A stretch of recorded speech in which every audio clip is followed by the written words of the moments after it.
Oke, baik. Bismillahirrahmanirrahim. Assalamualaikum warahmatullahi wabarakatuh. Izin memperkenalkan diri, nama saya Sandy Radita dengan NPM 4782863. Oke, pada video kali ini di sini saya akan membahas kelompokan ya dari hasil praktik kami kemarin. Nah, di sini yaitu kita itu membangun sebuah arsitektur wireless, yaitu tujuannya point to point ya, dari uh, mikrotik saya sebagai klien dan si teman saya itu menjadi server. Nah, jadi di sini yang pertama ya, uh, kita akan masuk ke bagian autonomi jaringan P2P untuk membangun koneksi dari nol. Yaitu ada 4 pilar ya. Yang pertama ada layer optimasi keamanan, lalu ada layer jaringan routing, dan ada layer near cabling. Lalu ada layer fisik atau topologi.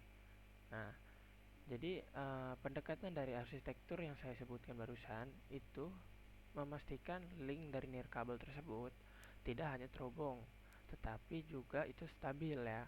Jadi dia ini nggak cuma aman dan bebas dari interferensi.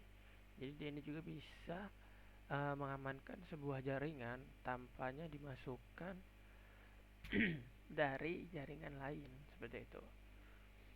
Nah, kalau untuk layar optimasi dan keamanan ini sendiri itu dia dibagi menjadi tiga. Yang pertama ada tuning frekuensi ya.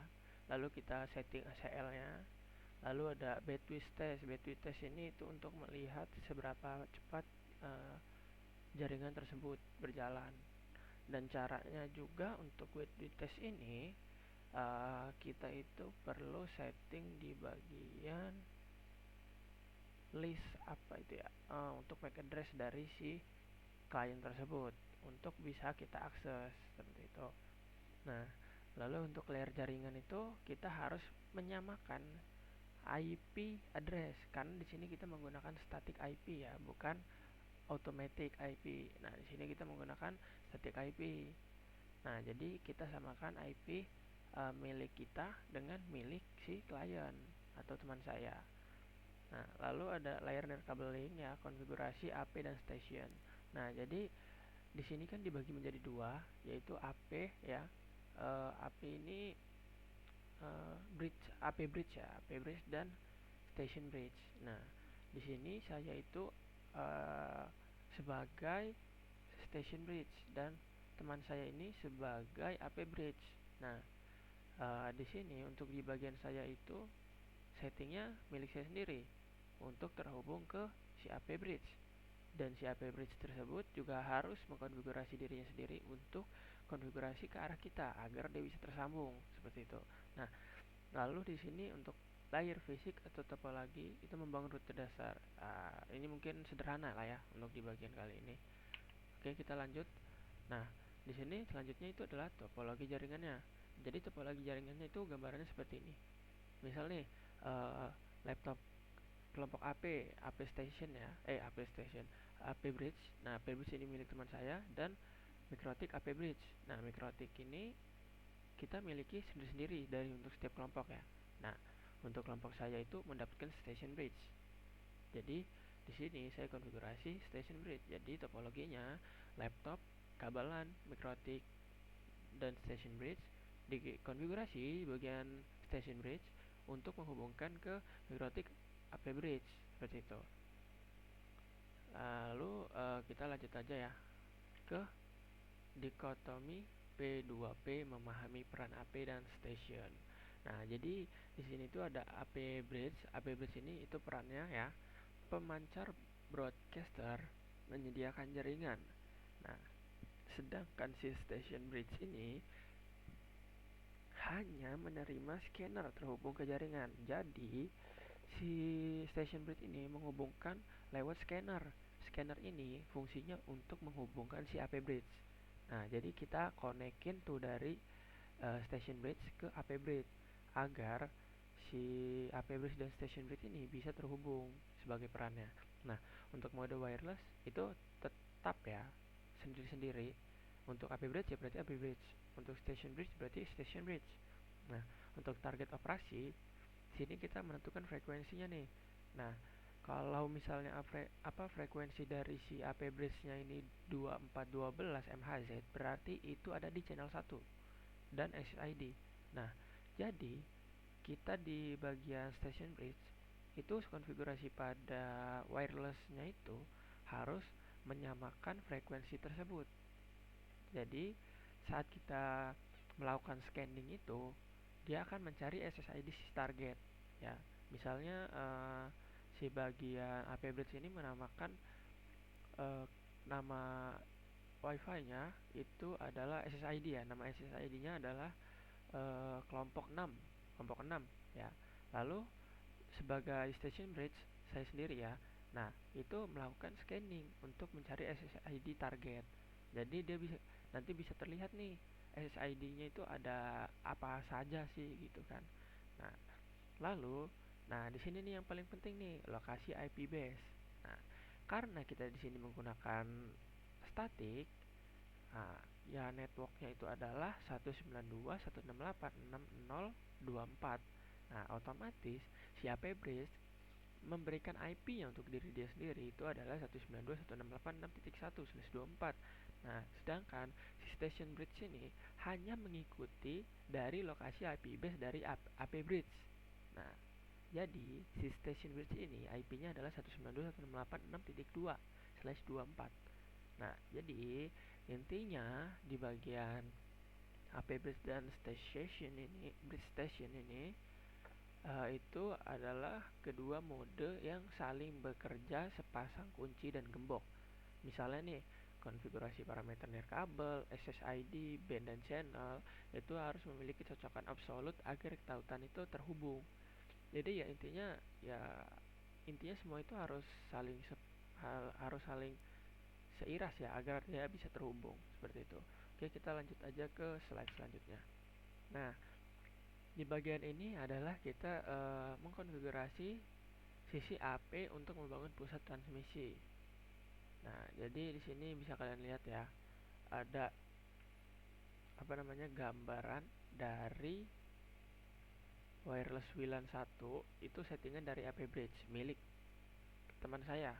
Nah, jadi konfigurasi si AP ini itu dia pertama menyetingnya di bagian modenya ya pasti AP bridge. Nah, untuk bandnya itu adalah 20 GHz BGN ya.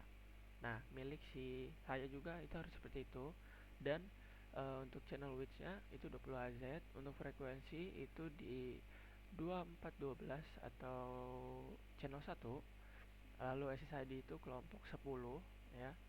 Nah, untuk security profile itu juga harus wajib ya.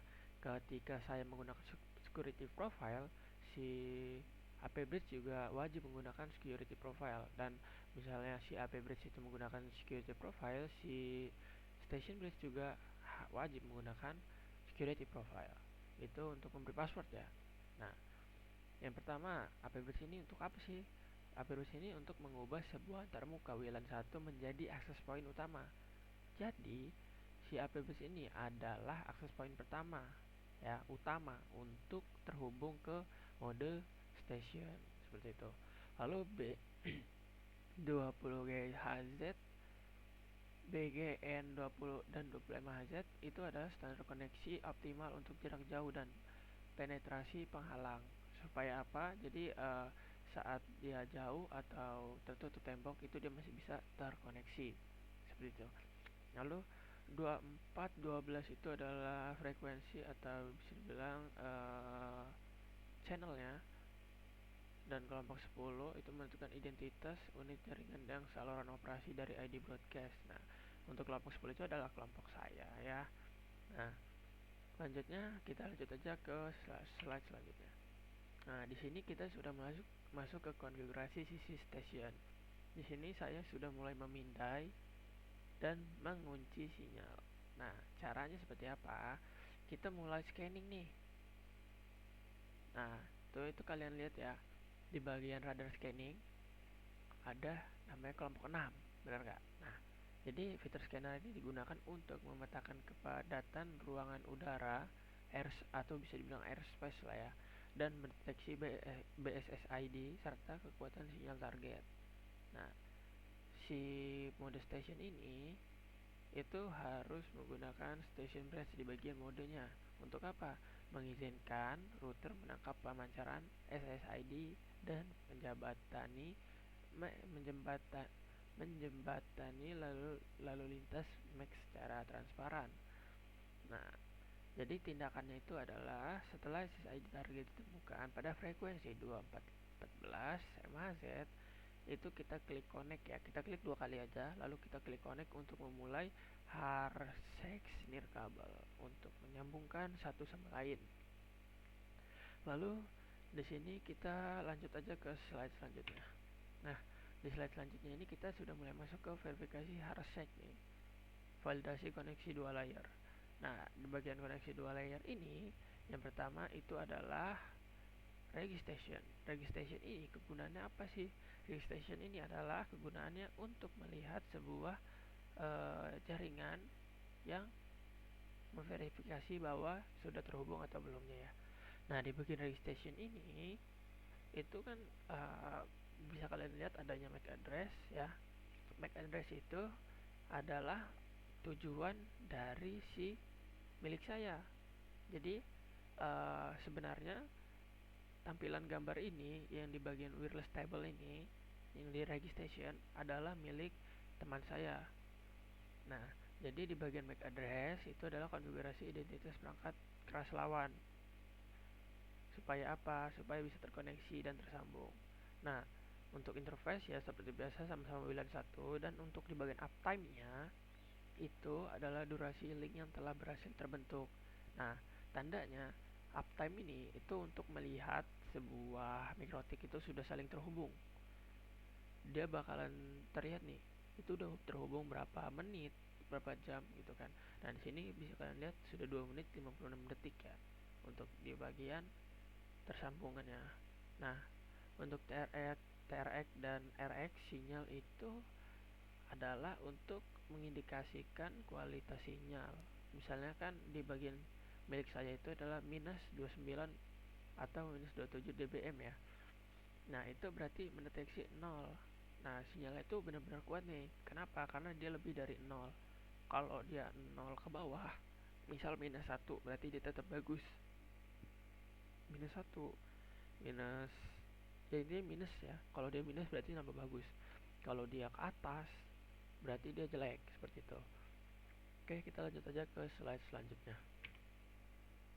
Nah, di sini kita lanjut mulai ke yaitu pengalamatan IP pembangun jembatan logis. Nah, AP Bridge di sini untuk konfigurasi IP-nya ya bisa kalian lihat ya, yang saya bilang tadi harus sama ya konfigurasi bagian IP-nya. Dan untuk station bridge juga itu sama IP-nya, dan network-nya itu bisa kalian dilihat di tengah-tengah sini ya. Nih, tengah-tengah sini. Saya lihat kalian tengah-tengah sini itu adalah network dari 192.168.6.0/24 ya.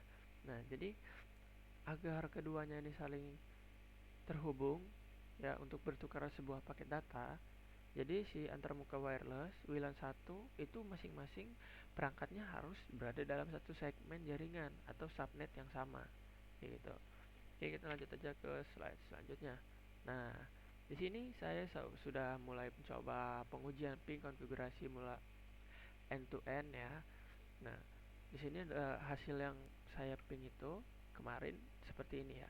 Jadi kadang ya time out, kadang ya berhasil gitu ya. Nah, jadi di bagian TTL time to live ini itu memastikan sebuah paket tidak mengalami looping.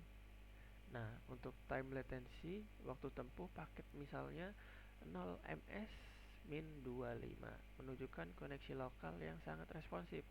Status replay secara konstan memverifikasi bahwa konfigurasi IP dan jembatan nirkabel berfungsi sama, seperti itu.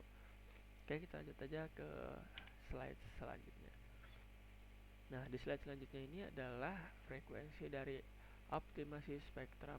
Mengapa memilih 24 12 MHz ya. Nah, kalau sependapat saya sendiri, kenapa kita kemarin memilih 24 12 MHz itu kan berada di channel 1 ya. Karena kemarin saya sempat diskusi dengan kelompok sebelah yang berpasangan dengan saya, itu katanya mereka menggunakan channel 1 atau 24 12 MHz ya. Jadi ya saya hanya mengikuti mereka. Nah, jadi di sini untuk susunannya itu ada decision metric ya. Yang pertama, dari scan lingkungan gunakan snapper wifi analyzer untuk menyalurkan saluran yang padat. Nah, saat kami cek juga ya di dalam analyzer itu terlihat ya bahwa ada frekuensi dari milik kami. Lalu hindari interferensi. Pilih frekuensi yang tidak mendekatkan untuk menghindari chow channel interference. Lalu ada 3 ya, evaluasi sinyal SNR, pastikan frekuensi yang dipilih masih memberikan kekuatan sinyal dari AP bridge yang maksimal. Lalu yang keempat, kesempatan ruang udara, frekuensi 2412 MHz dan tempatkan bersama antar kelompok untuk mencegah tabrakan spektrum masalah di lab. Nah, kami coba mendiskusikan di grup ya, bahwa kami itu membuat sebuah list ya di grup WhatsApp agar apa? Jadi misalnya kelompok 1 dan kelompok 2 itu sudah memblocking bagian channel 1. Misalkan channel 1 itu dipakai oleh kelompok 1 dan kelompok 2. Berarti kelompok selanjutnya itu tidak menggunakan channel tersebut. Seperti itu. Lalu dan saya di sini itu menggunakan channel 1. Kelompok saya itu kelompok 6 dan kelompok 10 ya. Untuk kelompok saya sendiri itu kelompok 10 dan kelompok pasangan saya itu kelompok 6. Nah, seperti itu. Kita lanjut aja ke slide selanjutnya. Nah, di bagian selanjutnya ini itu adalah keamanan akses control list atau dibilang satpam digital jaringan lah ya. Nah, yang pertama di sini itu adalah MAC address. Nah, di sini itu MAC address ini adalah kalau dimatikan di dalam authentication, dia bakalan menolak dari semua koneksi yang tidak dikenal. Lalu access list ini hanya perangkat yang MAC address-nya sekedar secara explicit di AP yang diizinkan melakukan forwarding. Nah, sebenarnya di bagian access list ini tuh bisa disetting banyak ya. Misalnya kita itu bisa mengaksesnya tanpa sebuah password mikrotik tersebut. Misalnya si teman saya ini pengen mengakses ke saya, itu kan wajib menggunakan password mikrotik dan username ya. Nah, situ di bagian milik saya itu bisa saya setting supaya dia tidak menggunakan username dan password seperti itu. Oke, jadi kita lanjut ke slide selanjutnya ya. Nah, di sini kita sudah mulai memvalidasi kinerja akhir. Nah, jadi di bagian terakhir ini kita sudah mulai menguji bandwidth dari mikrotik yang sudah selesai dikonfigurasi dan terhubung ya. Targetnya itu adalah ke IP milik teman saya yaitu 192.168.6.1 ya. Direction di sini itu botnya menguji kapasitas dari transmit atau TX dan receive dan RX secara simultan. Nah, untuk protokol tersebut UDP ya. Itu untuk simulasi playout lalu lintas yang berat. Nah, di sini bandwidth-nya itu saat running ya berhasil mencapai 20 Mbps. Kadang juga saya itu sempat 40 Mbps. Hanya saja screenshotan itu tidak terdapat kan ya. Nah, jadi untuk grafik pretest ini itu menampilkan batasan maksimum output yang dapat dilewatkan jaringan. Stabilitas grafik itu membuktikan efektivitas stunning frekuensi bebas di interferensi. Seperti itu. Oke, kita lanjutnya ke slide selanjutnya. Nah, di slide selanjutnya ini kita sudah mulai masuk ke bagian akhir ya, sintetis arsitektur link P2P yang sempurna. Frekuensi 2412, lalu SSID-nya kelompok 6 atau kelompok 10, security-nya MAC ACL enable. Ini bisa kalian lihat sendiri ya. Ya bagian ping juga udah sukses semua.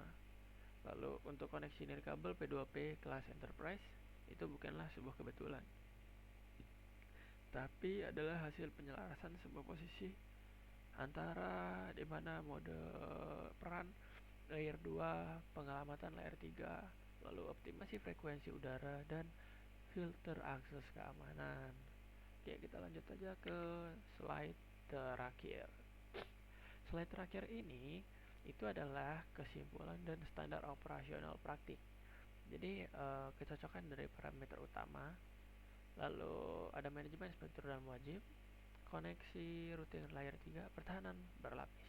Nah, jadi yang pertama itu adalah kita wajib mencocokkan dulu nih parameter utamanya nih. Di bagian mana sih kita harus mencocokkan? Tadi kan kita sudah jelaskan semua ya. Nah, di bagian kesimpulan ini kita hanya mengulangkan eh, dari semua penjelasan tadi. Yang pertama, mode, ya itu wajib, dan band SSID itu harus diselaraskan secara absolut antara pemancar dan penerima. Supaya apa? Supaya terhubung ya. Nah, lalu ada manajemen spektrum adalah wajib. Selalu menggunakan fitur pemindai, scanner atau snapper sebelum menentukan channel 1 untuk meminimalisir tabrakan sinyal ruangan padat. Nah, jadi di sini kita menggunakan channel 1 itu aman ya. Lalu konsistensi routing layer 3. Pastikan IP address selalu berada dalam blok subnet yang sama agar ping dapat dilakukan. Itu. Pertahanan berlapis. Jaringan nirkabel pada dasarnya terbuka. Implementasikan akses control list atau bisa dibilang ACL sebagai benteng pertahanan paling dasar di layer 2. Seperti itu. Nah, mungkin jadi dari apa namanya? Pada presentasi kali ini, nah, untuk membangun arsitektur wireless point to point ya, untuk panduan konfigurasi praktis dan optimasi link P2P menggunakan MikroTik. Sampai di sini mungkin saya Sandy Redita pamit undur diri. Wassalamualaikum warahmatullahi wabarakatuh.